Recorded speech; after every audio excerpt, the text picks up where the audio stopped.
حسن بصری رحمۃ اللہ علیہ فرماتے تھے کہ مجھے 4 واقعات زندگی میں بڑے عجیب لگے۔ حسن بصری نے فرمایا، ایک نوجوان کے ہاتھ میں چراغ تھا، تو میں نے نوجوان سے سوال کیا کہ بتاؤ یہ روشنی کہاں سے آئی؟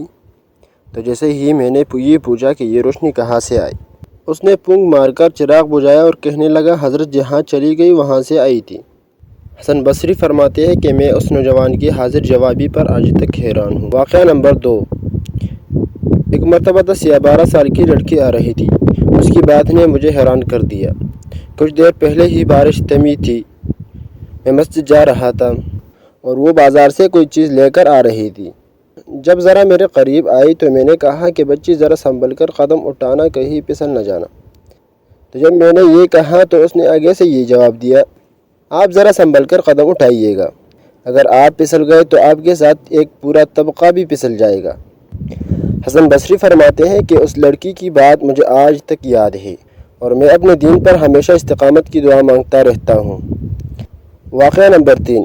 ایک مرتبہ میں نے ایک اسرا کو دیکھا۔ جب اسے پتہ چل گیا کہ اس نے مجھے پہچان لیا ہے تو مجھے کہنے لگا کہ میرا راز نہ کھولنا، اللہ تعالیٰ قیامت کے دن تمہارے رازوں پر پردہ ڈالیں گے۔ اس کی بات مجھے آج تک یاد ہے اور میں لوگوں کی عیوب ہمیشہ چھپانے کی سعی میں ہی رہتا ہوں۔ واقعہ نمبر 4۔ ایک آدمی نماز پڑھ رہا تھا، اس کے سامنے سے ایک عورت روتی ہوئی کھلے چہرے کھلے سر کے ساتھ گزری۔ اس نے سلام پھیرا تو اس عورت پر بڑا ناراض ہوا، کہنے لگا کہ تجھے شرم نہیں آئی، دھیان نہیں، ننگے سر کھلے چہرے کے ساتھ میرے آگے سے گزر گئی، میں نماز پڑھ رہا تھا۔